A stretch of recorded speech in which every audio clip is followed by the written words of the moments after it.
política y otros datos. Las calles estaban inundadas que nos llegaban a la rodilla. Estamos almacenando el agua en las calles y lamentablemente a veces en las casas. A la gente le ha costado mucho trabajo construir su patrimonio, que sin embargo se están poniendo en peligro. La gente que maneja el agua tiene que tomar decisiones sobre darle prioridad de desagüe y qué no. Política y otros datos. Un episodio nuevo cada jueves. Un podcast de Expansión. ¿En qué sitios puedes dejar crecer la ciudad y en dónde no? Expansión Daily. Lo que hay que saber. Colectivos piden perfil técnico y sin cuotas para atender las crisis de desapariciones. También los más pobres recortan gasto en educación aunque ganan un poquito más, y los ingresos petroleros de México caerán el próximo año. Es jueves 7 de agosto, yo soy Gonzalo Soto y esto es Expansión Daily. Esto es Expansión Daily. Lo que hay que saber. Lo importante del día con los editores de Expansión. Expansión Daily. Lo que hay que saber. Bienvenidos. Bienvenidos y bienvenidas a un episodio más de Expansión Daily. Califiquen este podcast en la plataforma en la que nos escuchan.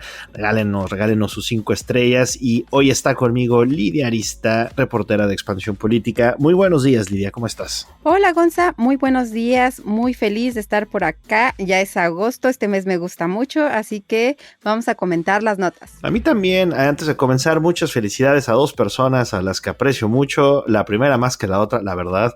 A mi mamá fue su cumpleaños, pero también fue cumpleaños de Lidia Arista, así es que aplausos, hartos abrazos y besos, Lidia. Muchísimas gracias, Gonza. Y una segunda cosa rapidísima, muchas gracias también a Mónica Alfaro, quien me tiró paro este par de días en el Expansión Daily, en este podcast con toda la información.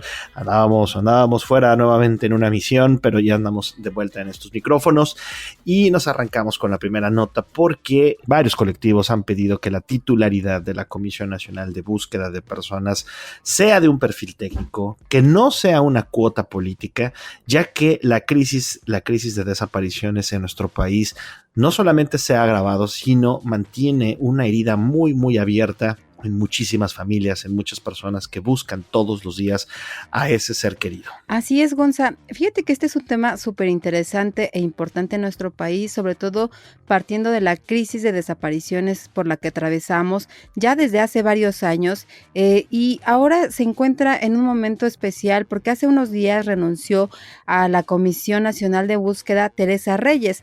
A ella le faltaba un poquito más de un mes para concluir, digamos, el periodo para el que fue designada. Sin embargo, ella nunca contó con el aval de los colectivos de búsqueda. Uh-huh. Entre las razones, pues era porque había sido un personaje cercano al expresidente López Obrador y no tenía el perfil. Justo por eso, ahora lo que piden los colectivos es que al próximo titular que se le nombre, pues tenga experiencia, como es uno de los requisitos que se establece, y pues por supuesto que no tenga ninguna cercanía con el poder ni con ningún partido político. Por eso lo que mencionan es que pues no sean cuotas, o lo que ya sabes se conoce como cuotas y cuates, sobre todo por lo que comentábamos. México está atravesando todavía por esta crisis de desapariciones.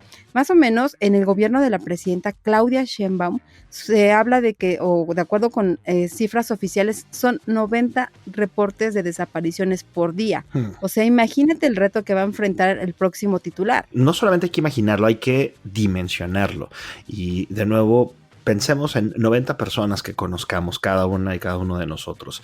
Si ya las tienen en mente, ahora imaginen que esas personas desaparecen, que se desvanecen de la noche a la mañana, y esa es la cifra realmente escalofriante que vive nuestro país. Ahora, hay un punto gravísimo, y es que también este número no necesariamente refleja por completo la realidad. Sabemos que existe una cifra negra, es decir, una cifra oculta alrededor de la poca denuncia de todo tipo de delitos, incluyendo la desaparición. Decías tú también muy bien que Teresa Reyes, la anterior titular, renunció antes de concluir su periodo. También lo hizo de la misma forma Carla Quintana, quien se fue antes de que concluyera el plazo que tenía previsto, y básicamente a la Secretaría de Gobernación busca a la tercer titular de esta Comisión Nacional de Búsqueda desde que el organismo nació en 2019. Llevamos apenas 5 o 6 años de esta comisión, y es muy complicado ver que no hemos conseguido una estabilidad o no se ha conseguido una estabilidad en este cargo tan importante. Pero Lidia, ¿qué te dicen los expertos alrededor del perfil? ¿Cómo es la persona adecuada para este encargo? Sí, Gonzalo, platicamos con Grace Fernández del Movimiento por Nuestros Desaparecidos en México y con Yoltzin Martínez Corrales. Ella es del colectivo Raúl Trujillo Herrera y lo que dicen sobre todo es que no llegue a aprender, es decir, que sea alguien con experiencia en un tema tan complicado como son las desapariciones, porque es lo que dicen, obviamente pues en el desempeño del cargo va a ir aprendiendo algunas cosas, pero lo que no quieren es que tenga una curva de aprendizaje, porque lo que mencionaban, o sea, no se trata de un delito como un robo a casa habitación, por ejemplo, un robo en la calle o en el transporte, lo que se trata es que son vidas, ¿no? Y por ejemplo, lo que ellas dicen muchísimo es de, a ver, yo no pedí que me desaparecieran a un familiar, yo no pedí ser buscadora, estoy haciendo una tarea que le correspondería hacer a la Comisión Nacional de Búsqueda. Entonces, por eso mismo, pues lo que plantean es que sea un perfil técnico y cero político, que tenga experiencia, que tenga preparación y, como comentábamos, que no tenga ningún tipo de relación con el gobierno federal. Sobre todo porque este dato y estos datos en general de la criminalidad, estos datos relacionados con las desapariciones, suelen ser desde luego siempre descartados, minimizados o escondidos por las propias autoridades, lo cual solamente añade a las dificultades para resolver el problema. No hemos visto necesariamente que en otros organismos haya perfiles perfectamente técnicos, siempre llevan una carga, una cuota política, pero bueno, la intención en esta ocasión, por lo menos eso es lo que advierten, Claro. Justamente dicen, mira, este gobierno y el anterior, y lo dicen así, se privilegiaban el 90% lealtad y 10% experiencia o preparación. Entonces, por eso están como súper alertas de que no vaya a suceder esto, y de hecho hasta mencionaban el Poder Judicial, de pues ya sabemos que llegaron muchos cercanos a Morena y les preocupa, sobre todo por lo que comentamos, es un cargo que requiere de una expertise, de una preparación, de conocimiento, y también que no haya indolencia, Gonza, porque esto fue parte de lo que se quejaron hace unas semanas en las mesas que se abrieron en la Secretaría de Gobernación para tocar el tema de desapariciones a raíz de la propuesta de la presidenta Claudia Sheinbaum, y pues ellos decían, es que a la anterior comisionada no la conocían porque no se reunía con las víctimas, por ejemplo, o si se reunía, decían ellas, solo oye, pero no escucha. Entonces lo que no quieren es eso, que pues se mantenga esta actitud como de, pues es un número más, ¿no? Cuando son familias completas que se destruyen. Que avance el tiempo y no se resuelve el problema, eso es lo que piden, me parece no es tan complicado. Sin embargo, como ya lo decías tú, en otros organismos ha sucedido exactamente lo que estos organismos, lo que sus familiares no quieren para la Comisión Nacional de Búsqueda. Vamos a cambiar de tema porque las personas más pobres recortaron su gasto en educación pese a que ganan un poquito más, y seguimos desmenuzando la encuesta nacional de ingreso-gasto de los hogares 2024 que realiza el INEGI, y en esta ocasión nuestro colega Octavio Torres nos cuenta que los hogares aquí en México han reorganizado sus prioridades de consumo, pero no necesariamente por elección. De hecho, la mitad del gasto de los hogares más pobres se va, como suele ser siempre la proporción, más en alimentos y bebidas, y el gasto en salud compite ya directamente con otras necesidades básicas. Así es, Gonza, y es que pues también hay que verlo como por prioridades, ¿no? Está muy fuerte esta información, sobre todo porque lo que explica nuestro colega Octavio es que, pues, por ejemplo, a las personas que son, digamos, más pobres, pues prefieren invertir dinero, como ya lo decías, en comida y en salud, y la educación la hacen a un lado. Y fíjate, estos datos que nos da justamente esta encuesta, el ingreso en los hogares mexicanos tuvo un aumento de 10% en promedio entre 2022, el año 2022 y 2024, pero hasta 36.4 en el caso de la población más pobre. Sin embargo, a pesar de que hubo este incremento, el gasto en artículos y servicios educativos cayó un 21%. Y pues esto, si lo llevamos ya, digamos, a pesos constantes, pues estamos hablando de que pasó de 3,673 a solo 2,903 pesos trimestrales por hogar. Esto lo que quiere decir es que la educación, de hecho, nuestro compañero entrevistó a Natalia Campos, que ella es del IMCO, y lo que decía es que la educación se convierte en un bien de lujo. Y entonces, pues se suele consumir solo cuando aumentan significativamente los ingresos. La educación como un lujo, Lidia, que también tiene un efecto muy importante en la desigualdad de este país. No solamente ahorita, sino tiene una reverberancia para las próximas décadas. Checa nada más cómo se comporta el gasto de los hogares entre el decil más alto, es decir, las personas que más ganan o más ingresos tienen en nuestro país con las que menos. Por ejemplo, las que más ganan gastan mucho más de 20,000 pesos al trimestre en educación, en tanto que las de más bajo destinan estos 2,900 pesos que ya mencionaste. La diferencia es abismal, Lidia, y eso se traduce en calidad educativa, se traduce en aprendizajes, se traduce en diferencias que se van agravando a lo largo de la vida y que se trasladan eventualmente también a los ingresos que tendrán estos niños y estos jóvenes que no reciben la educación que merece o que necesitan para el futuro. Así es, esto se traduce prácticamente en que unos gastan en su futuro y otros en sobrevivir. Tal cual. Porque justamente como hablábamos, pues vas a destinar tu dinero a tus prioridades y, por ejemplo, en un país donde también todavía tenemos problemas para acceso a los medicamentos, o ya sabes que no te gusta muchísimo el servicio de salud público, pues ¿por qué optas? Por irte a lo mejor a un particular y por comprar tus medicinas. Entonces, si pensabas a lo mejor invertir este dinero en educación, pues ya no va a ser la opción, ¿eh? Ya se va a ir directamente a la salud. Y luego si consideramos, por ejemplo, que un análisis de México Evalúa, pues señalaba que 1.1 millones de hogares incurrieron en gastos catastróficos de salud. Esto lo que quiere decir es que pues invirtieron o dedicaron 30% de su ingreso disponible en algún tipo de eventualidad que tenía que ver con la salud. Es decir, pues si a lo mejor estaban pensando gastarlo en algún curso, por ejemplo, no sé, en inglés o alguna otra habilidad, pues ya no fue, ya se fue directamente a la salud porque pues la prioridad es justamente esta.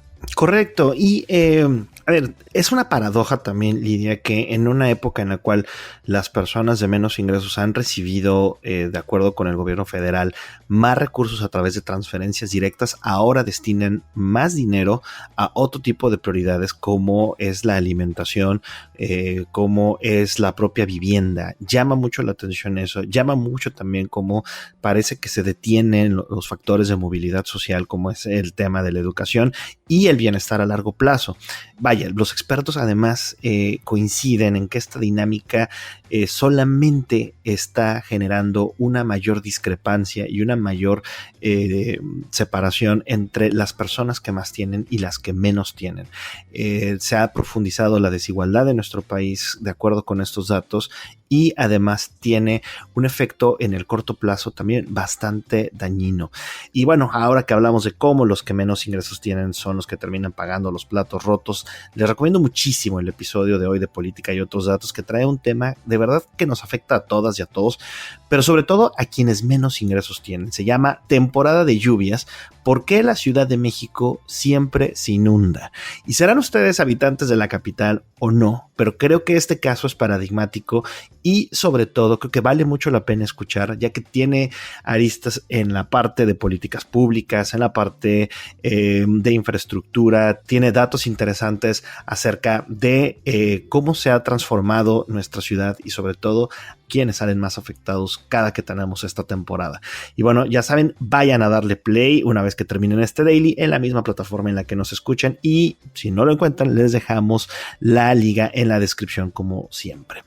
Y bueno, en días anteriores platicaron acerca de Iberdrola, acerca de cómo se retiraban sus inversiones. La información también del sector energético la pueden encontrar en expansión.mx, y nuestros colegas Diana Gante y Alberto Verduzco platicaron, hicieron una entrevista muy interesante con Cox Energy, la empresa española que adquirió los activos de Iberdrola, esta empresa que fue tan vapuleada por el expresidente López Obrador, un caso que tú conoces muy bien, Lidia, ya que cubriste 885,000 mañaneras con López Obrador, y en esas 885,000 mañaneras, por lo menos en la mitad o en un cuarto de ellas, se refería a la empresa española que ya se retiró, pero bueno, ahora llega Cox Energy, que redobló su apuesta por México, y Diana y Beto platicaron con Enrique Riquelme Vives, el CEO y fundador de esta empresa, que compró las 15 centrales de generación por $4,200 millones, y dice, bueno, el mercado mexicano es uno muy estratégico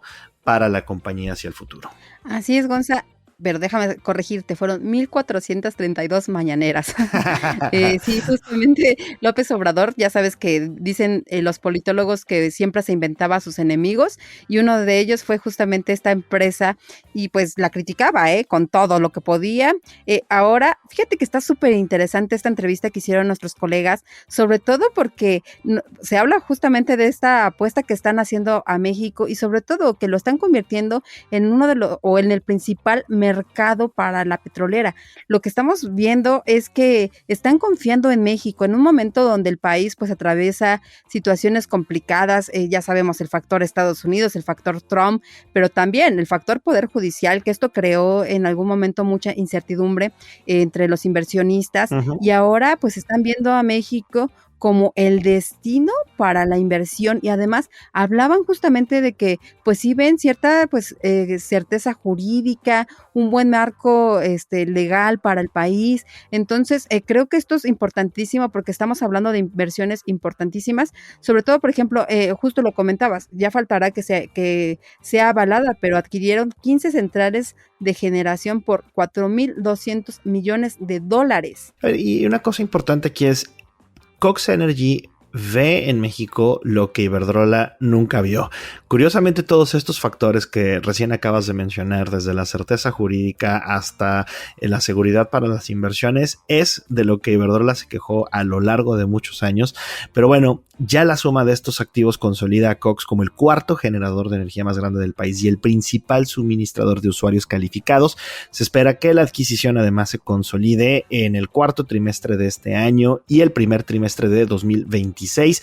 En ese momento México concentrará alrededor del 50% de la capacidad instalada, los ingresos y el EBITDA de Cox Energy, es decir, sí, casi, la mitad de los huevos de esta empresa española estarán puestos aquí en nuestro país.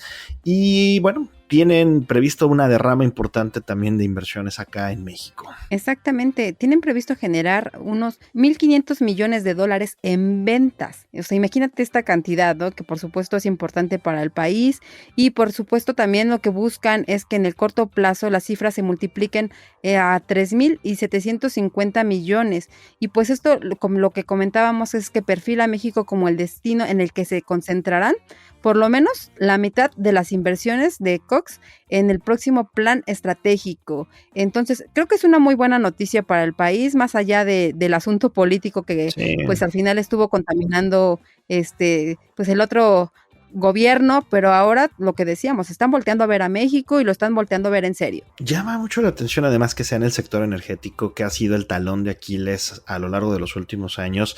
La generación de energía eléctrica sobre todo ha detenido varios proyectos de inversión, aunque muchas compañías todavía no lo acepten de manera abierta. El gran tema el gran faltante del nearshoring para muchas de ellas ha sido precisamente la falta de electricidad, la falta de energía, y esto me lleva a la siguiente nota, porque el gobierno de Claudia Sheinbaum espera que los ingresos petroleros aporten menos de 13% del total del dinero que recibirá el gobierno. Es la segunda proporción más baja después del poco más de 11% que generaron los ingresos petroleros en 2020 en plena pandemia.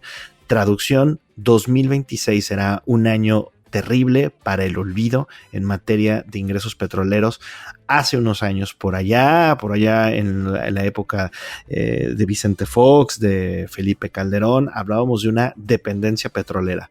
Ahora hay quien habla de un verdadero lastre relacionado con Pemex, desde luego, y también con la falta de una producción y de unos ingresos petroleros más sanos. Oye, ¿cómo vamos de las buenas noticias a las malas, Gonza? Porque ayer justamente, bueno, estos días más bien, la presidenta estaba hablando de Pemex y de cómo sacarlo pues de las deudas y todo esto. Correcto. Y ahora de lo que estamos hablando es de que el 2026 van a bajar los ingresos petroleros. Que mucho ojo, Lidia, esto no lo dice la presidenta, evidentemente. Claro. Esto es lo que dice la Secretaría de Hacienda, porque... Insisto, política pública sin presupuesto es demagogia, y en el discurso uno puede decir absolutamente lo que sea y lo que quiera, pero ya cuando uno revisa los datos duros y fríos, la realidad se impone. Justamente por eso a muchos les gustan las matemáticas, porque ahí no hay falla, ¿no? Entonces, en el caso de la presidenta, realmente es más discurso. Sin embargo, quien tiene las cuentas claras es justamente la Secretaría de Hacienda. Entonces, pues es una mala noticia. ¿Y qué lo está ocasionando? Pues mira, se habla de menor producción petrolera, bajos precios, por supuesto, del combustible, y pues también una reducción de la carga fiscal para Pemex. Entonces todo esto va a complicar un poco los ingresos petroleros, pero ¿qué crees? Hay una solución que no nos va a gustar mucho a todos, sobre todo a los que somos adultos, y se llaman impuestos.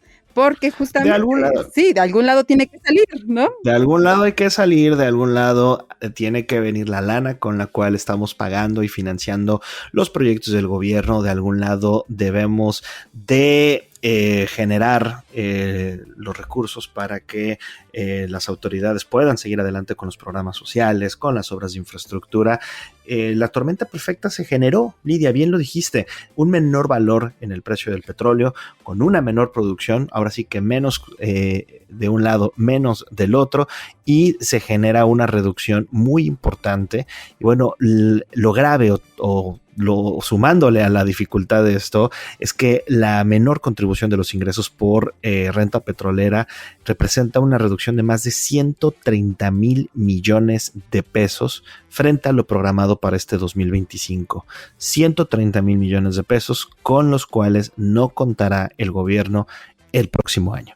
Pero bueno, vámonos ya con la última información, porque el deporte nos trae una muy pero muy buena noticia. Aunque a veces parezca, no todo está perdido. Y bueno, Lidia, no fueron los Pumas que ya quedaron eliminados de la Leagues Cup, pero las grandes ligas de béisbol tendrán a su primera umpire, su primera árbitra de la historia. Este deporte que tiene, pues ya casi es bicentenario en Estados Unidos. Por primera vez verá una umpire en el terreno de juego, en el diamante, cuando este fin de semana Jen Pavel tome el diamante para ser la primera umpire en un partido de temporada regular de las ligas mayores. Esta es una de las noticias que nos gusta festejar. Digo, todavía está feo, Gonza, que justamente, ¿no? Como mujeres sigamos celebrando, pero así es, porque son lugares o espacios que estaban dominados por hombres. Digo, es el deporte y lo que sea, pero hay que celebrar justamente que una mujer, pues, se le dé esta oportunidad, porque capacidad, preparación, por supuesto que tienen, y pues esta árbitra que tiene 48 años y es originaria de Nueva Jersey, pues también ya había participado en juegos de las pretemporadas de 2024 y 2025, pero ahora pues lo va a hacer en estos juegos que, como bien comentas, y al final de cuentas es abrir un espacio que en Estados Unidos ya se había abierto, pero para otras ligas profesionales como la NBA y la NFL. Entonces, por supuesto que es una gran noticia que hay que celebrar, que le vaya muy bien, que tenga muchísimo éxito y que no pase como desgraciadamente ha pasado en México. Ya viste lo que sucedió con la árbitra Katia García, ¿no? Es correcto. Mira, dos comentarios. El primero es, la Liga Nacional o las ligas mayores se dividen en dos ligas, la Liga Nacional y la Americana. La Liga Nacional tiene 149 años de existencia, la Liga Americana 124. Entonces, después de todos estos años, apenas llega, o incluso siglos, llega una mujer como umpire a las ligas mayores. Y lo segundo me parece muy relevante, lo que sucedió con Katia Itzel García en los últimos días, y que tuvo que salir la liga, tuvo que salir ella misma a defenderse, a poner un alto a todos estos que, pues escudados en el anonimato del internet, le dieron incluso o le mandaron amenazas de muerte. Me parece que es una de las historias más lamentables, pero que En el caso de Jen Powell, esperemos que sea una cosa muy distinta. Como dices, ya ha arbitrado, ha sido umpire de juegos de temporada, de pretemporada sobre todo. Y bueno, seguramente tendrá una gran actuación detrás del plato en la serie que se juega este fin de semana entre los Marlins de Miami y los Bravos de Atlanta. Y ahora sí, mi querida Lidia, muchas gracias por habernos acompañado en este episodio ya de jueves. Muchísimas gracias, Gonza. Feliz jueves para todos. Y antes de partir, le quiero mandar un saludo a Leo Valle, uno de nuestros jefes aquí en Expansión, quien muy molesto y ofendido me mandó decir que cómo era posible que no supiera que Jurassic Park eran unos libros antes de ser películas, libros de Michael Crichton. Una disculpa, de verdad, no, como siempre le digo aquí al equipo, no estamos para saberlo todo, sino para preguntarlo todo, y qué bueno que nos trajo esa aclaración. Y ojo, también nos dio una muy buena recomendación, un libro que se ha hecho película y es The Firm, La Firma. Parece que es uno de los libros como de misterio, ¿verdad? Un thriller bastante interesante. Entonces, gracias. Lo sumamos a la lista que hemos generado. Lidia, una recomendación de cara al fin de semana. Ay, Gonza, te tengo dos. La verdad es que son clásicas, pero me gustan muchísimo. Los Miserables de Víctor Hugo y también Frankenstein. La verdad es que yo gocé muchísimo el libro, me ha encantado, la verdad prefiero 1000 veces el libro, pero la historia está muy buena. Si pueden no solo ver la película, sino leerlo, de verdad que lo van a disfrutar. Y Frankenstein, que además viene una adaptación de Guillermo del Toro, entonces tampoco se la pierdan. Digo, de Frankenstein, libro de Mary Shelley, ha habido varias películas, también varias series, pero viene una muy interesante hecha por este director mexicano, así es que no se la pierdan próximamente. Y bueno, muchas gracias, Lidia, por habernos acompañado en este episodio ya de jueves. Muchísimas gracias, Gonza, feliz jueves a todos y pues por acá nos escuchamos pronto. Y ya saben que toda la información sobre estos y otros temas están disponibles en expansión.mx y leemos sus comentarios en las redes sociales de Expansión, todas @expansiónmx. La mejor información y análisis deportivo está en sportsillustrated.mx. Nos escuchamos mañana.